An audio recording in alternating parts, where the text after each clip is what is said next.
Ghibli, whatever, the who darn, Dan, what's up, whatever. Last week, I saw on my day off because your girl Stinks is a busy gal. I saw From Up on Poppy Hill, and it was a crazy story. First of all, let's start from the beginning. Your girl watched this movie. I have to admit something. I have never watched all the Studio Ghibli films. So if you look at Studio Ghibli, right, there's a bunch of movies, okay, from the early 1990s all the way till like the recent movie which came out last year in 2024 or something, 2023.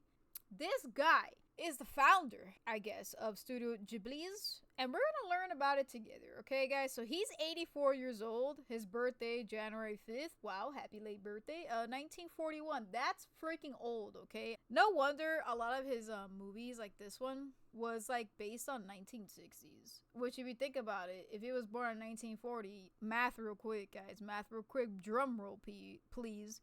The 1960s, he was about in his 20s. I'm gonna go back to this movie, okay? From Up on Poppy Hill, you have to watch it. And I kind of feel like I want to spoil it. I'm gonna talk about it because this is something that I was like, what the helly and what the hell? Let's watch a beautiful trailer together, guys, okay?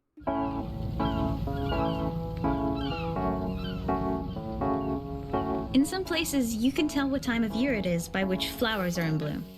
In Yokohama, it's which boats you see passing through the harbor.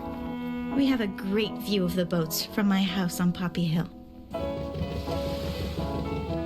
It seems the whole country is eager to get rid of the old and make way for the new. But some of us aren't so ready to let go of the past. Umi, I know how much you miss your father.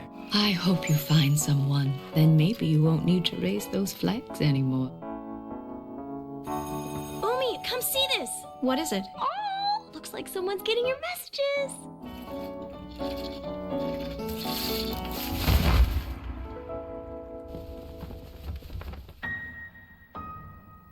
Okay, guys, you see what you following the story, guys? Are you guys following the story?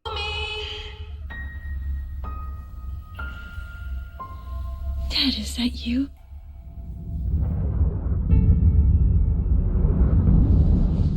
He was a captain on a supply ship, but his ship sank. What's this? That's a boat I often see passing by. This might sound crazy, but I think it's answering your flags. Answering my flags? Distance up from on Poppy Hill. That's what happened, okay? So I'm gonna spoil it, okay? This freaking movie, you see that her dad is not there. He died on a warship. Watch. See? He passed away. Okay, so he dead, right? Mama is in America. So all she got is grandma. And then she meets this guy. This fine, distinguished gentleman. Won't need to raise those flags anymore. That gentleman, you see him? You see him, right? Okay, she meets him in school. And she's like, wow. And she has a crush on him. And he has a crush on her. And you're like, holy cow. But then he went to her house, dude.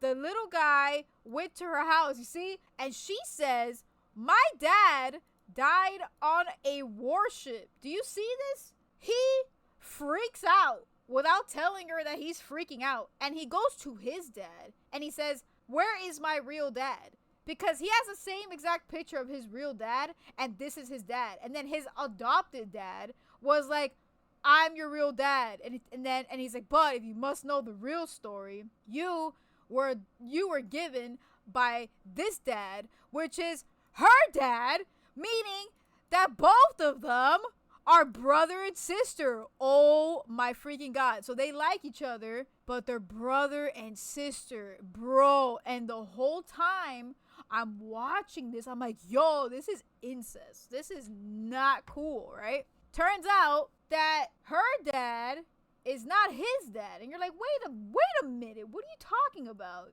Wrong. Apparently, quote unquote, her dad, which he thinks is his dad, had a best friend that died in the war, and his wife died. The best friend's wife died. So this baby, aka him, was all by himself. And her dad adopted him. And then her dad gave him away to someone else and then abandoned her because he died in a warship. So at the end, they weren't brother and sister. They were kids of best friends. And when I saw that, I was like, that is the most twists and turns of any show that I have ever watched. And it was only like 90 minutes. It was a fantastic story, okay?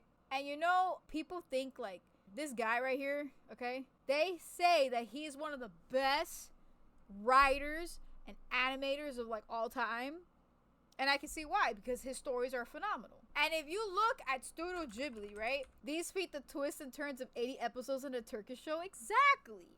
Exactly. So if you go to the movie list, right?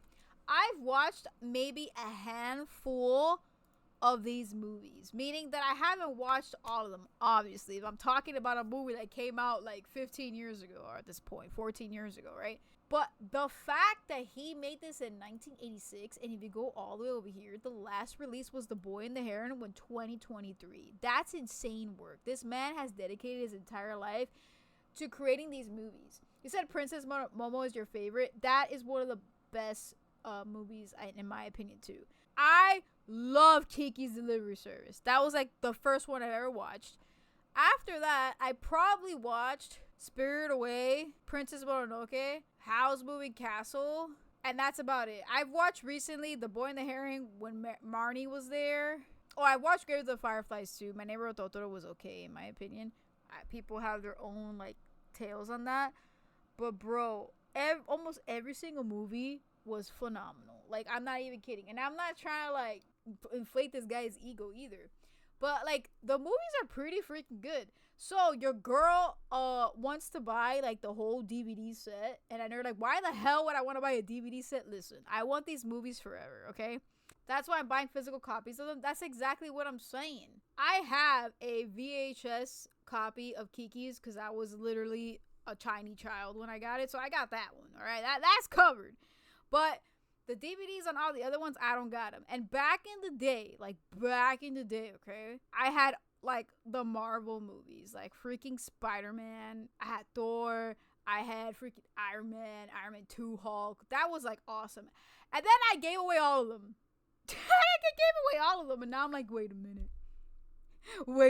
Maybe I should have kept some, you know? Okay, look, a short. Facts about Studio Ghibli you may not know. In the film, Umi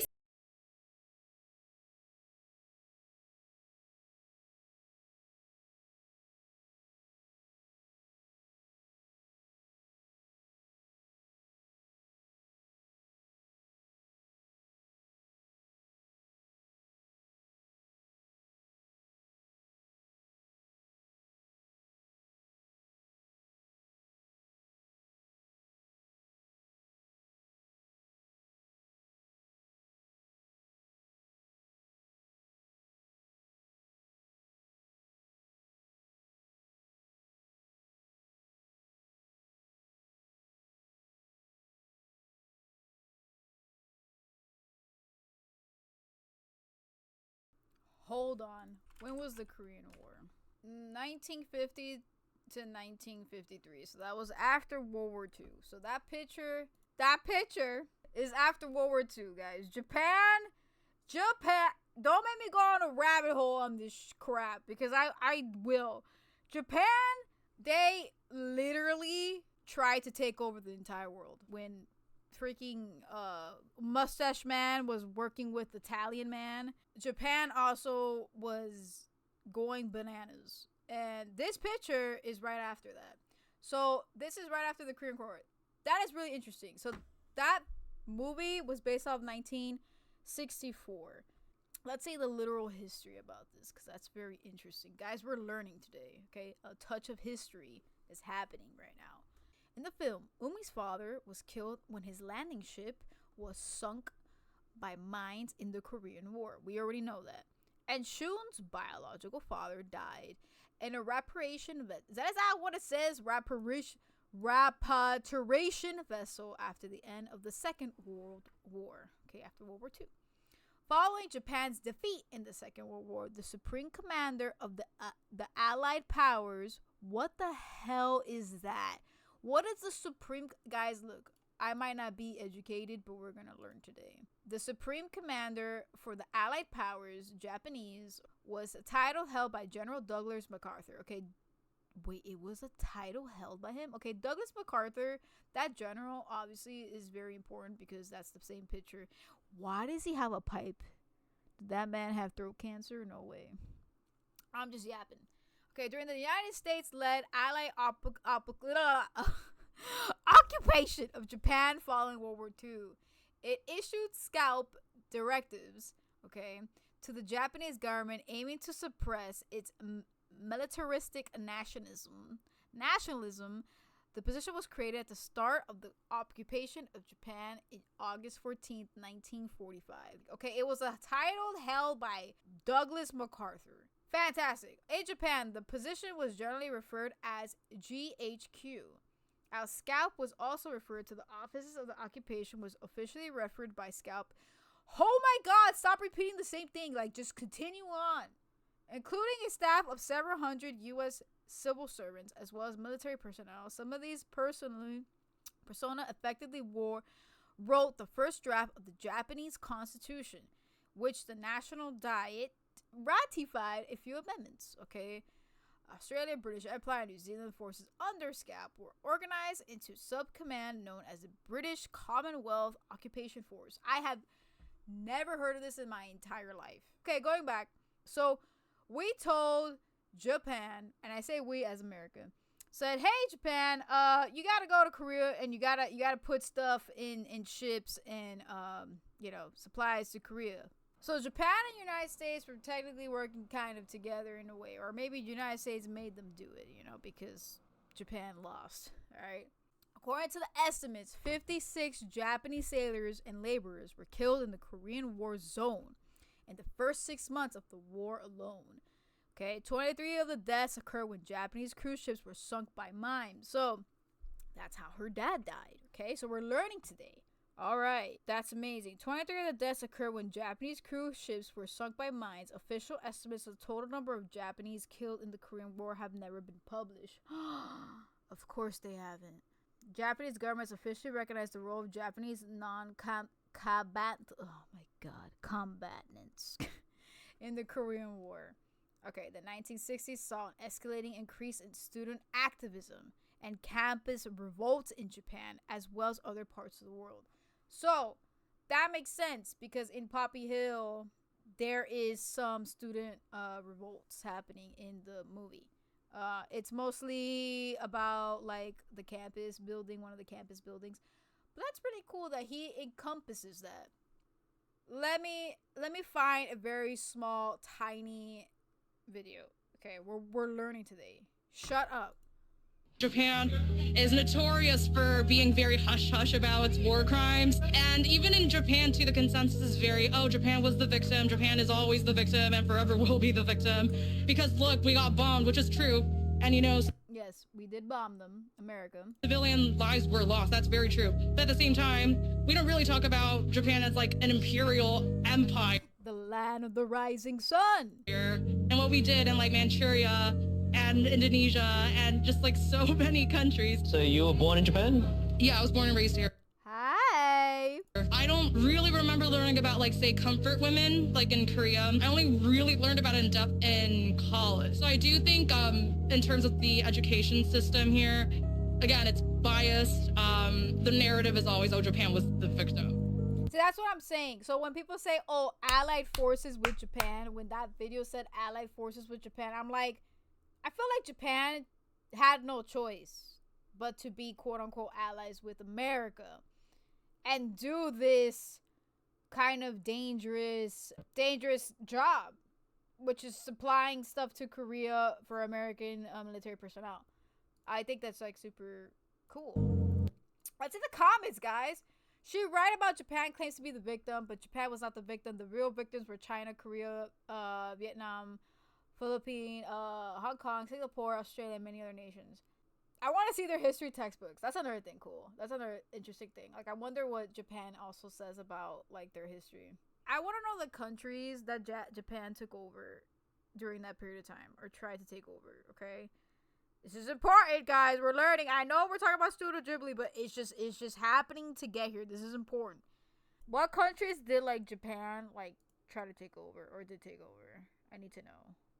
Japan, how do you teach World War II history, buddy? Oh, we just teach it the way it happened. You know, we were just sitting there doing nothing wrong, minding our own business, and then the U.S. dropped the sun on us twice. That's not even close to what happened. I'm calling bullshit. Yeah, no. What? Okay, the Philippines. Shh, please do not mention us. It was a very confusing time. You gloss over the expansion of Imperial Japan and...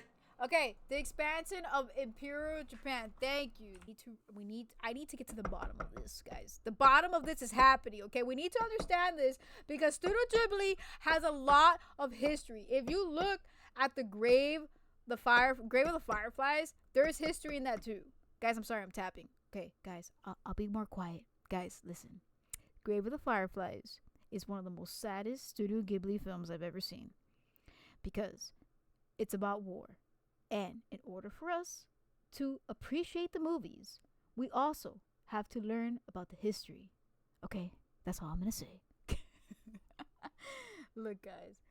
Okay, Hong Kong. There we go. Guys, lock in. Korea. Dominated Korea. Okay. Part of China. Manchuria. Don't know what that is. Okay. Vietnam. Thailand, Burma, okay, Malaysia, Singapore, Dutch, East Indies, okay, Indonesia. We got, is that Papua New Guinea right there? We got New Guinea, okay, Philippines. Look at Japan. Look what it did. Look what it did in 1942, guys. It has expanded. Now let's go back to Grave of the Fireflies. This film is reputed to be one of Studio Ghibli's finest and is infamously a tragic masterpiece, depicting the true horror of war through the eyes of children.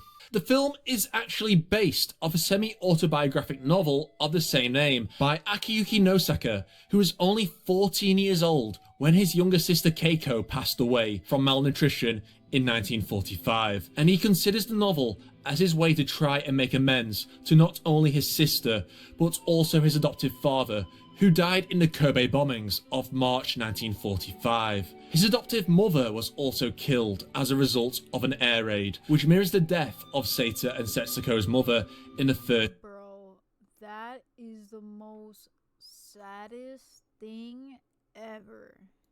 Act of the film. When Akiyuki was interviewed about the novel, he said, "I couldn't take the place of my mother and father for the death of my 1 year and 4 month old sister. And the 1 year and 4 month old sister. Novel was the least I could do for my sister, who had nothing more than fireflies in her mosquito net to distract her." If you haven't watched that movie, prepare to cry. In that movie, if you don't want some spoiling parts, I'm not gonna spoil too much, but there is a scene in the movie where the baby, despite all the war and all the obstruction that's happening outside, right? The baby is just a kid being distracted by fireflies. And if that's not the most saddest thing that us humans have to like go through, like, why is it so depressing? Why we have to have war, man? That is just so sad. As Grave of the Fireflies was based off a true story, it's to be expected that this anime will be the most faithful to reality, but of course creative liberties were undoubtedly made to make the narrative more engaging as a story. For example, harsh descriptions of suffering in the novel were toned down when transitioning the story into animated formats. The first discrepancy between reality and the anime should be obvious, as spoiler alert, Seita dies, which we see at the beginning of the film. But since he's based off Akiyuki, who survived the war, the film isn't a direct reflection of his life. But indeed, there would have been tragically many other children in wartime Japan that would have met the same fate as Seita, trying their best to support their loved ones in crisis as the bomb. Bro, that is so freaking sad. That's a real freaking picture. Alright?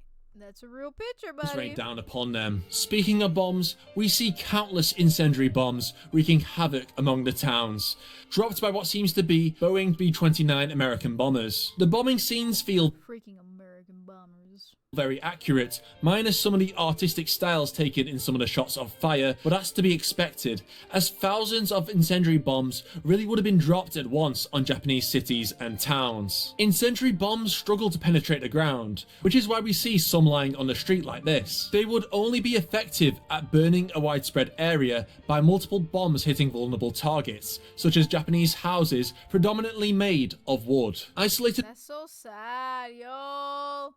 Oh my god. The fact that she never wakes up again, bro. You guys, please watch the movie, okay? Just hug your pet, okay? Hug your family. Just hug yourself. Just cause life sometimes not fair.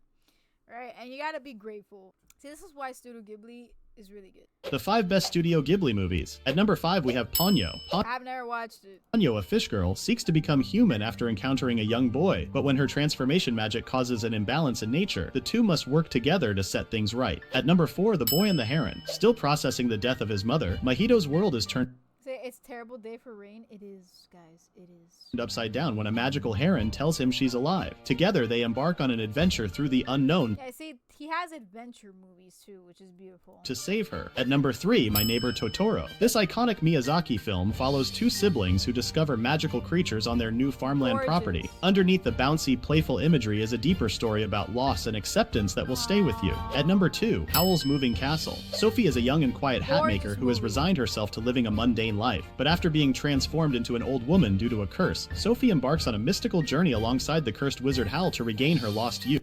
Gorgeous movie.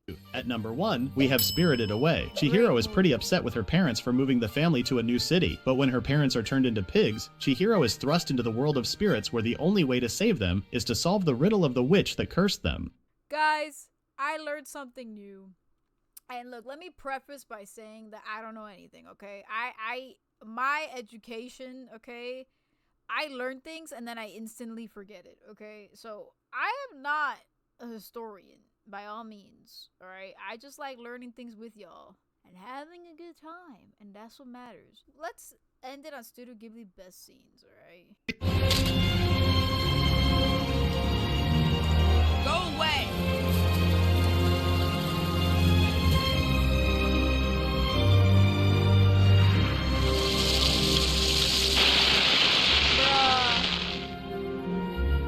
Gorgeous. Princess Mononoke is gorgeous. 1997, guys. Wow. I can't run much longer, though. I have to report to the palace as both Pendragon and Jenkins.